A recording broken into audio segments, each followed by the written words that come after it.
Hello everyone and welcome to the latest episode of Book Time with Elvis, with me Mark, and I come to you today with a tag, and it's the Jane Austen at Home tag created by Tilly at Tilly's Shelf, and I was kindly tagged in this by Cristina at Knitting Books etc. I'm not sure who I'll be able to tag because it seems pretty much everyone I know has already done it. So let's begin, shall we?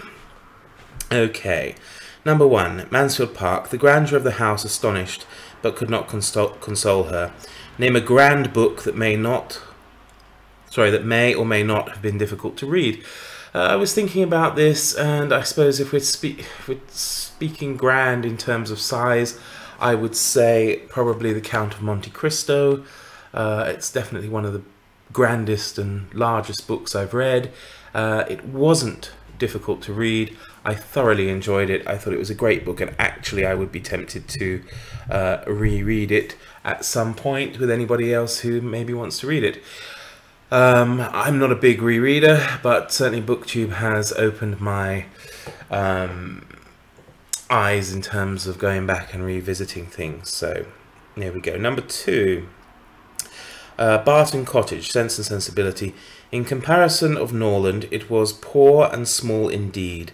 Name a book about a household in difficult circumstances. I was thinking about this. I haven't read too many books really that would have this as a theme. However, I could talk about the book I'm reading, or one of the books I'm reading at the moment, because I'm currently trying to read all the works by Jerome K. Jerome, because we're doing the Three Men in a Boat read-along. So I'm actually reading his autobiography, My Life and Times, and I'm only, I don't know, about 5 chapters into it, and I can certainly say that for a large part of that, it's about a family in very difficult and somewhat reduced circumstances. You know, they're a wealthy family, or a very comfortable family, that actually pretty much lost everything. There's a lot of stress and problems around, you know, and then they're always struggling for money. Jerome's father pretty much works himself to death and dies when Jerome's only 14, and then his mother follows him just 2 years later. So Jerome is orphaned at the age of 16. He's out in the world trying to work. He's very poor. He doesn't want to approach his older sisters or other friends and family for help, so he's kind of in and out of doss houses and all sorts of things as a jobbing actor and a jobbing writer and this kind of stuff. And definitely it's very trying and difficult circumstances for his family, and of course it's a real situation. So yeah, I would go with for this one, because it's current for me and it's in my mind, My Life and Times by Jerome K. Jerome. Number 3, Heartfield, Emma. I believe few married women are half as much mistress of their husband's house as I am of Hartfield. Name a book that you feel entirely the mistress of.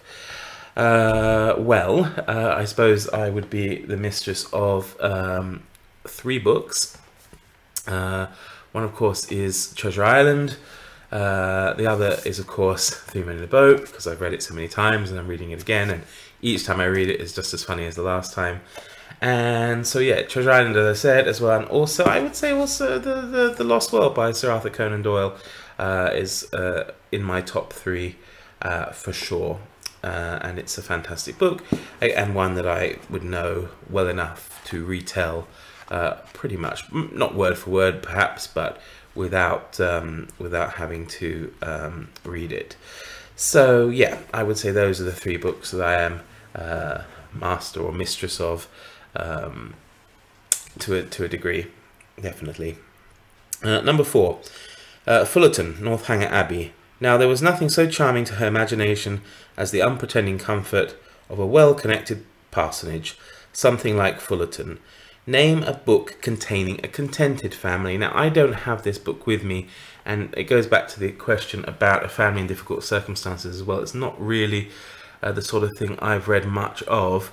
The one that jumped out at me is when I read recently, and I'm sure she'll find it funny that I mentioned it, with Summer at Cozy Reading with Quaker Cats, and that was Cold Comfort Farm by Stella Gibbons. Now, of course, the Starkadder family in this book can hardly be described as contented.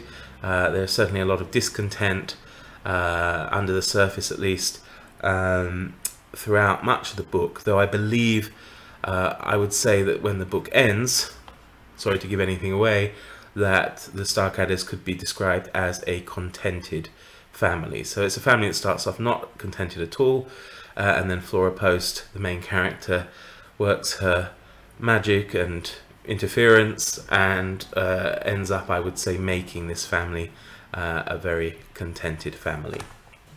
So, next one. Number 5.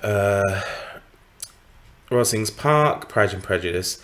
He declared he might almost have supposed himself in the small summer breakfast parlour of Rosings, a comparison that did not at first convey much gratification.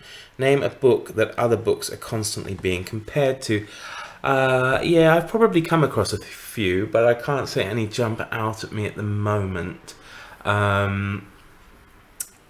It would be easier to say authors, perhaps, and one author I know that people are often compared to is Robert Harris, who you may know from Fatherland, Conclave, and his books, his 3 books on ancient Rome. I was reading the Tom Wilde series by Rory Clements, and it's funny because on the front page, in big letters, it says "for fans of Robert Harris." Now, obviously they're comparing the 2 authors. Obviously they're showing there that Harris is kind of the master and Clements perhaps the underling, as it were. I wouldn't like that maybe if I was Rory Clements, because I'd kind of want to be my own person, but then I suppose at the end of the day, when he's cashing his checks in the bank, because the books have been sold off the back of being likened to Robert Harris, then I suppose he might not be that bothered. But that's all I can think of really in response to that, in response to that question. Number 6, HMS Sloop, the Asp, Persuasion. Quite worn out and broken up. I was the last man who commanded her. Show us a book that is looking worse for wear. Well, I have a couple. I've already shown a couple of times my appalling conditioned 3 Men in a Boat copy, but I have 2 here.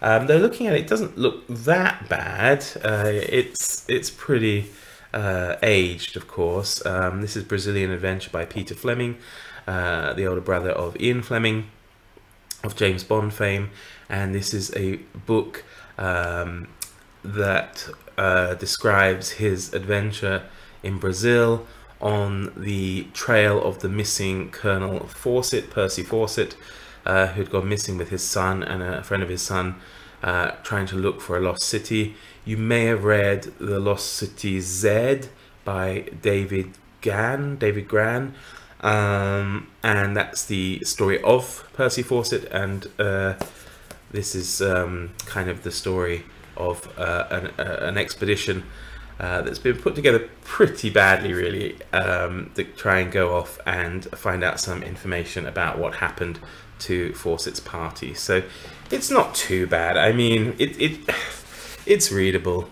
you know.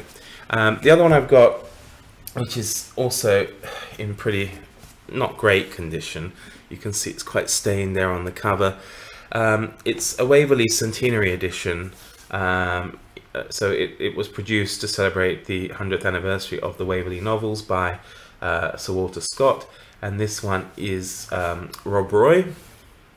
It says there at the bottom, Rob Roy, and you can see it's not fantastic condition there on the pages. However, once you get into it, it is also quite perfectly readable, and what's really nice about it is it does have some really beautiful, you can see engravings in there.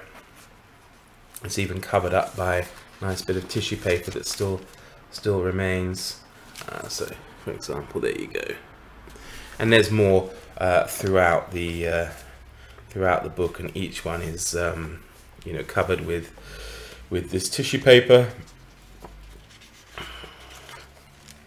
Let's have a look. So there you go. So the condition might look bad, but the pictures themselves are, I think, pretty lovely.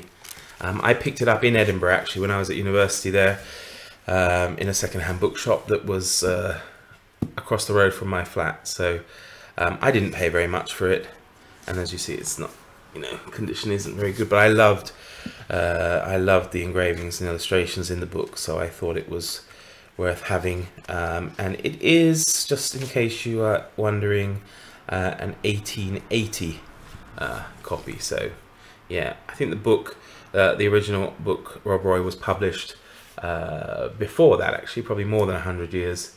No, less than 100 years ago, but the first Waverley novel would have come out then. This is number 4 in the series. So unfortunately, I don't have them all. It would be great if I did, but I don't. So, okay. Oops. Next one. Let's go on then. So Northanger Abbey. An abbey! Yes, it was delightful to be really in an abbey. But she doubted as she looked round the room whether anything within her observation would have given her the consciousness. Name a book that wasn't as creepy or dramatic as you thought it would be. Well, I'm not a huge one for horror. I do like some kind of gothic novels. I did pick up this one when I was in Hradec Králové, which is kind of like our regional capital here in the Králové-Hradecký Kraj, the state where I live, in a bookshop there, I think a summer or two ago. Oh, you see, this is another example kind of being compared to another author. It's The Chalk Man by C.J. Tudor. I actually quite enjoyed it. I mean, it had a kind of creepiness to it, but I expected it to kind of keep me up at night and really scare me, because I am quite easily scared, which is why I don't read a lot of horror. And you can see at the top there, you know, the endorsement from Stephen King. I'm sure some would cringe at that, others will probably be tempted to read it, and it is worth reading. I quite enjoyed it. If you like my stuff, you'll like this, Stephen King. So there you go. So I guess she's compared sometimes as being the new Stephen King, as it were. And I've read 2 of her books, and I enjoyed them both, though they weren't something like, you know, they didn't have me hiding under my bedclothes, for example. Okay, next one.